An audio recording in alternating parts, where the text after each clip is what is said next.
good morning! Ohayo gozaimasu everyone! So yan, pagkagising ko ay pumunta ako dito sa aming hallway at sumilip sa aming bintana. Oops, naulan pala. Pero ngayon kasi ay ngayon ang schedule ng pagtatapon ng basura na kulay pink at ang laman niyan ay mga plastic. So yan, magtatapon tayo ng plastic, bali magaan lang din naman yan.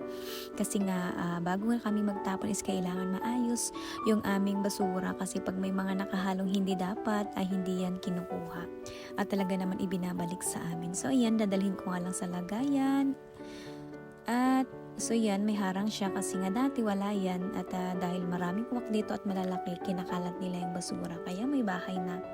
So yan, nilagay ko lang at konti pa lang naman yun nagtatapon. So yan, fast forward, naglalakad na nga ako papunta ng work. At dahil medyo masama ang panahon, hindi muna tayo magbo-walking, hindi muna tayo makakapunta ng park. At dahil nga may oras pa, pumunta ako kay ate para makipagtsikahan.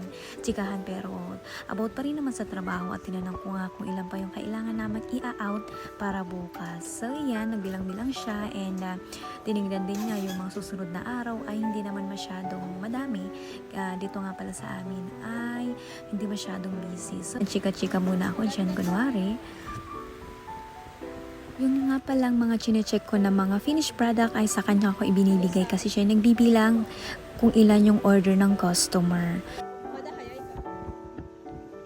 So yan, ipapakita ko sa inyo yung isa sa mga chinecheck kong finished product dito sa amin. Una, titignan ko yung kapal ng materials at yung uri ng materials na ginamit.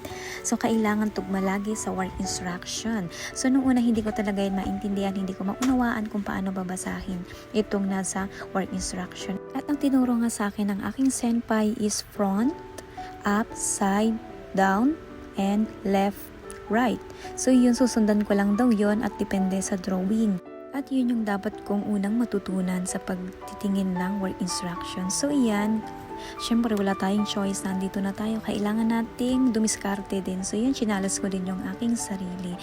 Yan naman si Yamaguchi-san ang kawik naming hapon at nakita ko nga siya nagugupit ng aming basahan at talaga namang bago pa yung kanyang ginugupit at may tagpa. So yan, sa edad niyang 80 plus is kayang-kaya pa niya magtrabaho, kayang-kaya pa niya maghanap buhay. So yan, nagbabike nga lang yan pagpasok at pag-uwian, napakalayo.